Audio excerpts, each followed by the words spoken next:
এখন ওটিতে গিয়ে দেখতেছে আমাকে একটু বাচ্চা এদিকে আসেন তো আসেন।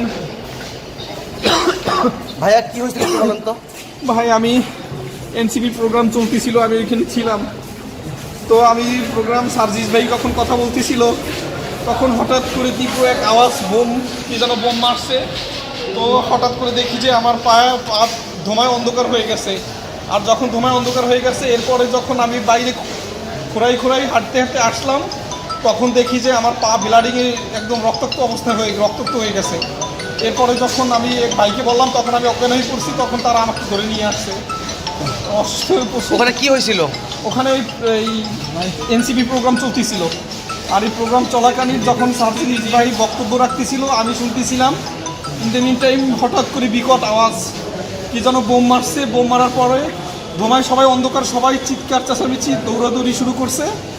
এরপরে আমার কোনো হুঁশ ছিল না, আমি কোনোভাবেই বাইরে বের হয়ে দেখি যে আমার পা রক্তাক্ত অবস্থায় ব্লাডিংয়ে একদম লাল হয়ে গেছে।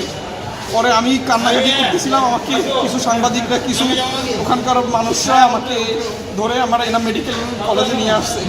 আমার বাম পাটা পুরো অপাস হয়ে গেছে, পুরো ব্লাডিং হয়েছে ভাই অনেক, আমিও পুরো অপাস হয়ে গেছে। আপনার নামটা? আমার নাম মোহাম্মদ শাহিন খন্দকার। আপনি কোনো পদ পোস্ট আছেন? আমি এনসিপিকে সমর্থন করি, বাংলাদেশ জামাত ইসলামের সক্রিয় কর্মী। আচ্ছা ভাই,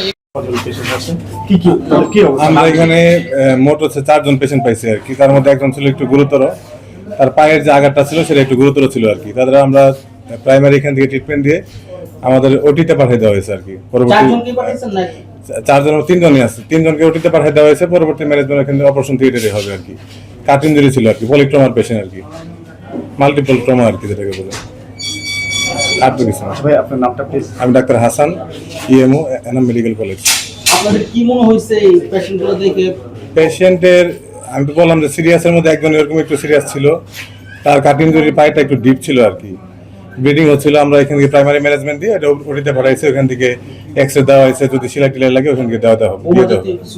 বোম আর ওরকম কিছু আমরা এখানে টেস্ট বা ওরকম কিছু পাইনি আর কি, বা এক্সরে করলে বোঝা যাবে যে ওটার ভিতরে কোনো ফরেন বডি আছে কিনা।